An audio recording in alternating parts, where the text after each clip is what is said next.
이번 주에도 중요한 일정이 많이 있습니다.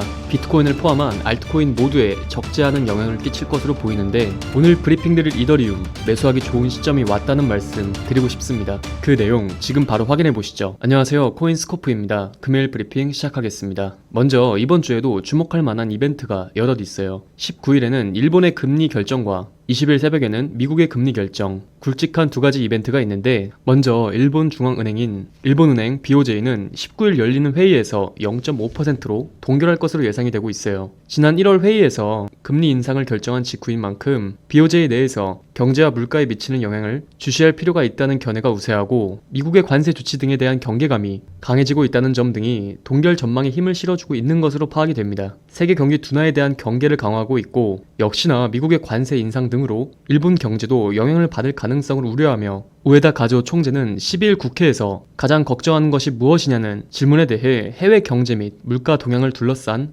불확실성이 걱정된다고 답변을 했고, 따라서 당장엔 엔캐리 트레이드 청산 우려는 조금은 덜 전망이나 3분기인 7월에 인상을 예상하는 관측도 많이 나오고 있어 향후 결정은 상황을 지켜봐야 경제 흐름에 따라 많이 바뀔 수 있다는 점 염두에 두셔야 할 것 같고, 20일 새벽에는 미 연준의 금리가 발표되고 역시 동결이 예상이 되는데, 관건은 연준이 언제 금리 인하에 다시 나설 수 있는지에 대한 단서 제공 여부겠죠. 이에 투자자들이 FOMC 참여자들의 금리 전망치를 담은 점도표와 경제 전망에 특히 관심을 보일 가능성이 크고, 향후 가격 변동에 영향이 크겠죠. 연준이 마지막으로 점도표를 공개한 지난해 12월, 연준 위원들은 올해 금리 인하 횟수 전망을 종전 4회에서 2회로 줄였으며, 당초 시장에서는 연내 3회 인하를 점쳤던 터라 연준의 이 같은 점도표는 매파적으로 해석됐기에 시장 참여자들은 부정적으로 인식하게 된 계기가 됐고, 최근 발표된 CPI와 PPI 지수가 모두 시장 예상치를 하회했지만 트럼프의 관세 정책이 현재 진행형인 만큼 기존 점도표를 유지하며 당분간 관망할 가능성이 높다고 보여집니다. 여전히 차트적인 관점이나 긍정적인 인플레 데이터 발표보단 트럼프발 이슈적인 관점이 시장에 훨씬 더 큰 영향을 주기 때문에 이슈 중심으로 시장을 지켜보라고 말씀드리고 싶은데요.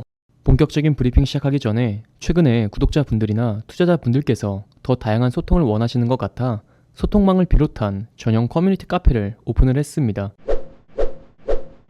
여기선 다양한 투자자들의 투자 스킬과 관점 공유, 그리고 다양한 전문가들의 시황 분석 및 구체적인 차트 트레이딩 관점을 공유드리고 있고, 더불어 이제는 더 이상 누구를 따라하는 게 아니라 나만의 투자 관점과 나만의 투자 스킬을 늘려서 시장에서 꾸준하게 롱런할 수 있게 만드는 개개인의 트레이딩 머슬까지도 키워드리고 있으니까 꼭 참여하셔서 많은 도움 받아 가시고, 자, 그럼 본론으로 돌아와서 이더리움 소식 살펴보면, 자산운용사 21쉐어즈가 비트코인과 이더리움 ETF 두 종을 청산한다고 합니다. 투자자들이 이들 ETF를 매수 또는 매도할 수 있는 마지막 거래일은 3월 27일이며 오는 28일부터 공식적으로 청산이 될 예정으로, 청산일까지 보유 중인 투자자들은 청산 시점에 순자산 가치에 따라 현금으로 지급받게 되고, 매체에 따르면 21쉐어즈는 해당 펀드들이 현재 시장 상황과 고객 수요 등에 부합하지 않는다고 판단했다면서도 여전히 미국 내에서 암호화폐 투자 상품을 제공하는 데 집중할 계획이라고 덧붙였는데, 이 부분은 크게 걱정할 부분은 아니라고 생각하거든요. 이유는 이더리움 ETF 플로우를 살펴보면 21쉐어즈 같은 경우에는 애당초 토탈 유입량을 살펴보면 가장 적은 운용사였기 때문에 이렇다 할 임팩트는 없을 것 같고, 중요한 건 최근 하락세에도 고래들이 매집을 늘리고 있다는 건데, 과거 데이터를 보면 대형 보유자의 매집은 가격 반등의 신호로 작용한 바가 있죠. 이에 따라 투자자들은 이런 고래들의 움직임을 주시할 필요가 있다고 보거든요. 시장 분석가 크립토 엘리트는 2016년부터 2018년까지의 이더리움 가격 변동을 추적을 했고, 그는 가격이 급등한 후 급락하는 과정에서 대형 보유자들이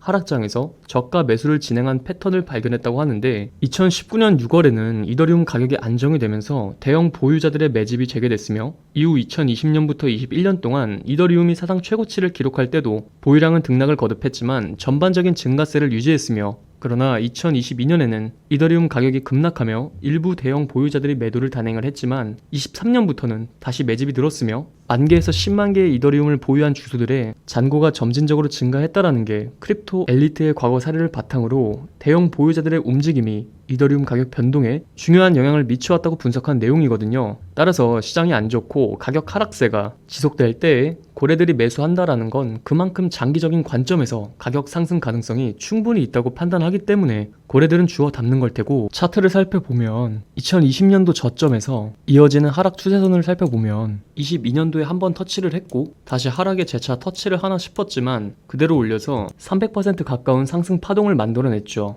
마찬가지로 현재 거의 3년 만에 다시 온 자리이기 때문에 이런 구간은 매수를 안 할 수가 없는 자리라고 생각이 되거든요. 그렇다고 무작정 100% 매수하는 게 아니라 계획적으로 분할로 접근을 하셔야 하고, 분할 매수 계획을 자꾸 진입을 한다면 떨어지더라도 걱정 없이 이후 나오는 상승분에 대한 수익을 얻기 너무 좋은 구간이라고 생각이 되거든요. 하지만 아직 트럼프의 관세 전쟁 이슈와 미국의 경기 침체 우려가 완전히 해소된 건 아니므로 직면에 있는 악재가 해소가 되는지 당분간은 시장 이슈에 조금 더 집중하시면서 대응하시길 권장드리고, 영상에서 미처 못다한 자세한 관점 공유와 실시간 포지션 등 모두 제 개인 텔레그램 방에 지속적으로 올려드리고 있으니까요. 궁금하신 분들은 참여하셔서 확인해주시면 되겠습니다. 자, 이렇게 대략적인 분석과 가이드라인을 드려도 어려워하시거나 또는 시간이 없어서 분석을 못하시는 분들, 또 지금 투자를 하고 계시지만 종목만 너무 많은 백화점 투자하시는 분들도 많고, 아니면 세워라 내워라 종목 매수하고 그저 오를 때까지 기다리시는 분들도 계시는데, 코인 시장은